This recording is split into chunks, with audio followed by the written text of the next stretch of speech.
এত সুন্দর ঝর্ণা, যে ঝর্ণার বর্ণনা আমি দিতে পারবো না। গোটা ঝর্ণার চারপাশে মণিমুক্তার দ্বারা খচিত, আর ঝর্ণার পাশে এত সুন্দর রমণীরা দাঁড়ানো, যার চেহারার বর্ণনা গোটা দুনিয়ার কোনো মানুষ আমাকে দিতে পারবে না। আমি সেই ঝর্ণার দিকে অগ্রসর হইতেছিলাম। এর মধ্যে সে রমণীরা বলছে, ওই যে দেখো আয়নায় মারিয়ার স্বামী আসতেছে। কি বলতেছে? আয়নায় মারিয়ার স্বামী আসতেছে। আমি সামনে অগ্রসর হয়ে বললাম, তোমাদের মধ্যে আয়নায় মারিয়া কে? ওই রমণীরা বলছে, না আমাদের মধ্যে কেউ আয়নায় মারিয়া নাই, আমরা আয়নার মারিয়ার বান্দি, লিউন্ডি, খাদেমা। তুমি সামনে অগ্রসর হও, সেখানে পাবে। হযরত আমি সামনে অগ্রসর হইতেছিলাম। যাইতে যাইতে দেখি আর একটা ঝর্ণা, অপরিবর্তনীয় এক ঝর্ণা, যে ঝর্ণার সৌন্দর্যতা কোন মানুষ বর্ণনা দিতে পারবে না। ওই ঝর্ণা দেখার পর আগেকার ঝর্ণার কথা ভুলে গেছি, এবং সেই ঝর্ণার পাশে এত সুন্দর আকর্ষণীয় রমণীরা, যে রমণী দেখার পরে আমি আগেকার রমণীর কথাই ভুলিয়া গেছি। তাদের চেহারা সব মেলান হয়ে গেছে। তারা একে অপরকে বলছে, ওই যে দেখো আয়নায় মারিয়া স্বামী আসতেছে। আমি তাদের কাছে গেলাম, গিয়ে বললাম, তোমাদের মধ্যে আয়নায় মারিয়া কে? আমরা তো আয়নায় মারিয়ার বান্দি, লিউন্ডি, খাদেমা। যাও সামনে অগ্রসর হও, সেখানে পাবা। আমি আবারও সামনে অগ্রসর হইতেছিলাম। যাইতে যাইতে গিয়ে দেখি একটা ঝর্ণা, যে ঝর্ণা এত সুন্দর, এত অপরূপ, যে আগেকার ঝর্ণার সমস্ত আকর্ষণ আমি ভুলে গেছি। এবং সে ঝর্ণার চারোধারে এত সুন্দর রমণীরা, মনে হয় যেন এত সুন্দর, এত উজ্জ্বল, এত আকর্ষণীয়, এত রূপবতী, যে তাদেরকে দেখার পর আগেকার সমস্ত রমণীদের কথা আমি ভুলে গেছি। তারা আমাকে দেখেই বলতেছে, তোমাদের মধ্যে ওই যে দেখো আয়নায় মারিয়া স্বামী আসতেছে। আমি গিয়ে বললাম, তোমাদের মধ্যে আয়নায় মারিয়া কি? তারা বলছে, না আমরা তো আয়নায় মারিয়ার বান্দি, খাদেমা, লিউন্ডি। সামনে অগ্রসর হও, সেখানে পাবো। আমি সামনে অগ্রসর হতেছিলাম। সামনে যেতে যেতে দেখি একটা সুন্দর খিমা, জবরদস্ত সবুজ ইয়াকুত পাথরে দ্বারা নির্মিত, মনে হয় যেন তারকাগুলির চেয়ে উজ্জ্বল। এত সুন্দর এক খিমা। সেই খিমার সামনে দেখি এক রমণী, যে রমণীর চেহারা আগেকার রমণীর চেয়ে 1000 গুণ বেশি। তাদেরকে দেখার পরে অন্য রমণীর কথা ভুলে গেছি। আমাকে দেখিয়ে বলছে, ওই যে দেখো আয়নায় মারিয়া স্বামী আসতেছে। আমি কাছে গিয়ে বললাম, তোমাদের মধ্যে আয়নায় মারিয়া কে? বলে, আমরা তো তার লিউন্ডি, তুমি ভিতরে যাও, সেখানে আস। তুমি ভিতরে যাও, সেখানে সে আস। আমি ভিতরে ঢুকলাম, দেখলাম আয়নায় মারিয়া জবরদস্ত সামারাত সবুজ ইয়াকুত পাথর, হিরো, কাঞ্চন, মণি মুক্তা দ্বারা খচিত এক সিংহাসন অধিষ্ঠ। মনে হয় যেন তার চেহারা গোটা রুমকে উজ্জ্বল করে ফেলছে। এত রূপবতী, এত সুন্দরী, এত আকর্ষণীয়। তাকে দেখার পরে পিছনের সমস্ত রমণীর কথাই ভুলিয়ে গেছে। একটু কষ্ট করে যদি সবাই ভিতরে যারা দাঁড়ানো আছে ভিতরে চলে আসি, ফায়দা হবে। যদি ভিতরে আসার ইচ্ছা না হয়, দাঁড়ায় দেন, সমস্যা নেই। মুরগির পাখনার নিচে যে ডিমগুলি থাকে, সেই ডিমগুলি বাচ্চা দেয়। যে ডিমগুলি পাখনার থেকে বাহিরে থাকে, সেগুলি কিন্তু বাচ্চা দেয়, নষ্ট হয়। ঠিক এই মাজলিসের মধ্যে থাকার ফায়দা আর মাজলিসের বাহিরে ফায়দা এক না। কথা বলে না কেন? খেলার জন্য একটা রেখা দেয় নাকি ভাই? এই রেখার মধ্যে থেকে খেলা আর রেখার বাহিরে গিয়া খেলা এক না ভিন্ন? একেবারে সূক্ষ্ম, ঠিক না? কিন্তু একটু 1 ইঞ্চি 2 ইঞ্চি এর মধ্যে অনেক পার্থক্য আছে কি না? 1 ইঞ্চি ভিতরে থাকলে ঠিক, 1 ইঞ্চি বাইরে গেলে আউট। এটা সীমার ব্যাপার স্যাপার আছে কি নেই? এটা সীমার ব্যাপার স্যাপার আছে। হেরেম এই এলাকার মধ্যে পার রেখাতে 1 লক্ষ রেখাত আছে, কিন্তু এই সীমার বাহিরে গেলে একই নামাজ, কিন্তু এত সওয়াব। কি একটা হুদুদের ব্যাপার স্যাপার আছে কি নাই? ব্যাপার স্যাপার আছে। এর জন্য এই মাজলিসের মধ্যের হুদুদের যে ব্যাপার স্যাপার, একটু বাইরে থাকলে সেই একই ফজিলত হবে না। যাই হোক, তারপরও যদি কেউ আবার চলে যান, তার সে দাঁড়ায় থাকেন, কিছু শোনেন, এটা ফায়দা। কি কথা ঠিক না? সমস্ত ছাত্র একই সাথে পড়াশোনা করে, একই সাথে ক্লাস করে, একই সাথে পরীক্ষা দেয়, একই সাথে বাজারে যায়, একই সাথে খেলাধুলা করে। পরীক্ষার হলে সবাই একই ছিল, কিন্তু রেজাল্টের পরে গ্রুপ দুইটা। গ্রুপ কয়টা? একদল পাস আর একদল, নাকি ভুল বললাম ভাই? পরীক্ষার রেজাল্টের আগে সবই একই ছিলাম, রেজাল্টের পরে কি শীতে বেশি ধরছে নাকি? কথাটা তো বলেন যদি এই অবস্থাটা কি। রেজাল্টের আগে সবই একই ছিলাম, কিন্তু রেজাল্টের পরে গ্রুপ কয়টা? একদল পাস। যারা পাস করছে তাদের কোয়ালিটি একটা ভিন্ন।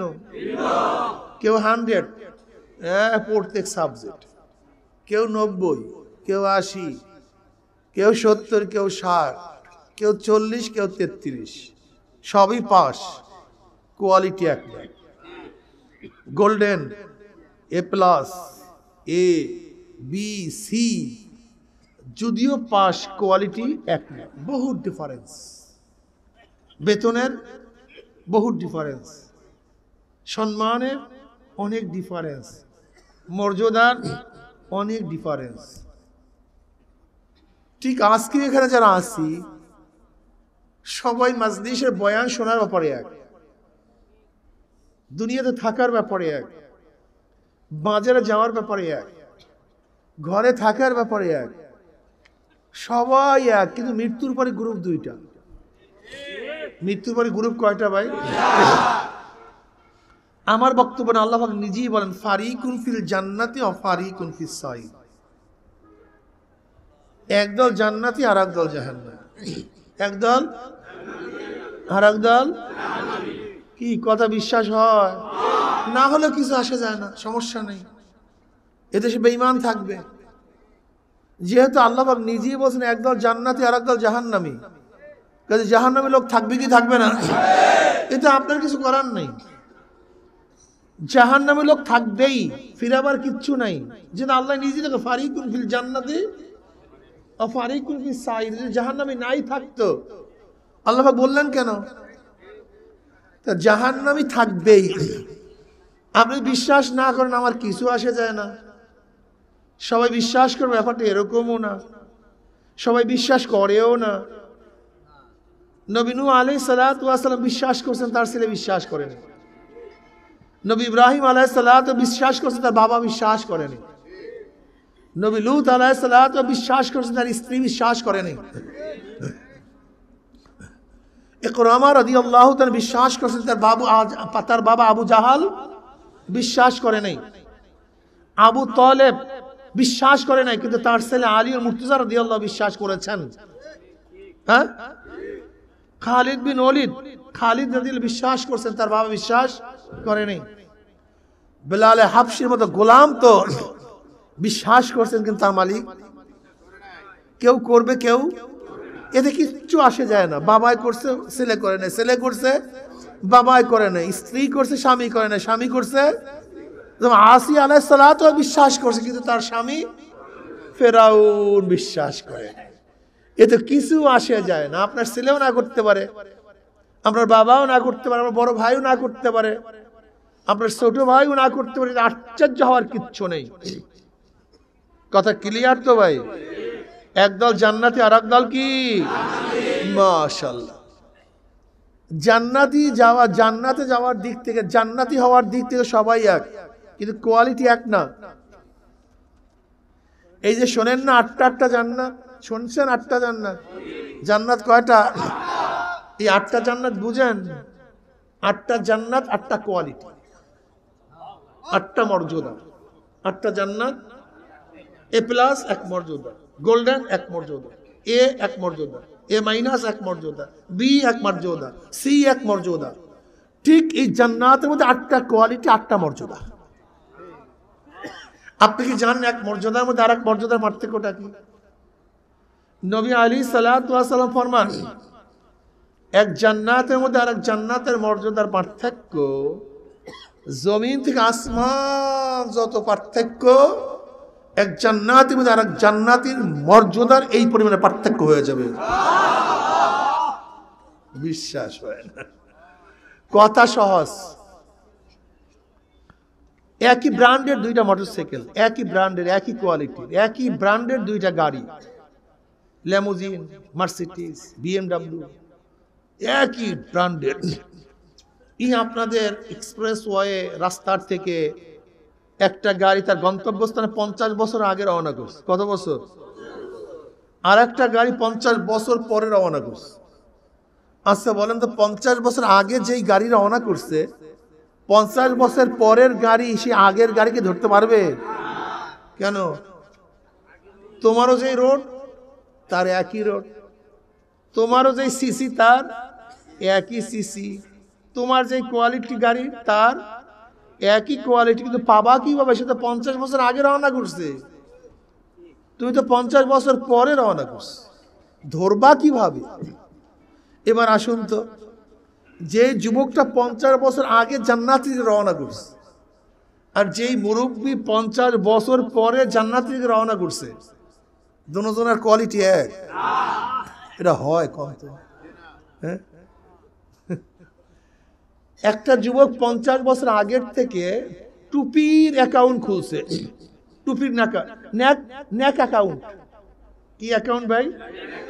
টুপির অ্যাকাউন্ট খুলছে 50 বছর, দাড়ির অ্যাকাউন্ট খুলছে 50 বছর, সুন্নতি জামার অ্যাকাউন্ট খুলছে 50 বছর, নামাজের অ্যাকাউন্ট খুলছে কত বছর, জিকিরের, রোজার, দানের, ন্যাকের 50 বছর পর্যন্ত ন্যাক করতে করতে সব বইরা ফেলাইছে অ্যাকাউন্ট। আর তুমি মাত্র 50 বছর পরে অ্যাকাউন্ট খুলছো, মাত্র মসজিদে যাওয়া শুরু করছো। এখন বলো তো, 50 বছর আগে যে যুবকটা অ্যাকাউন্ট খুলিয়া ন্যাকে তার অ্যাকাউন্ট ভরিয়া ফেলাইছে, আর তুমি মাত্র খুলছো, তোমাকেও যদি আল্লাহ একই জান্নাত দেয়, তাই 50 বছর আগে যে খুলছে তার অবস্থাটা কি হবে? কথা কইতে পারে।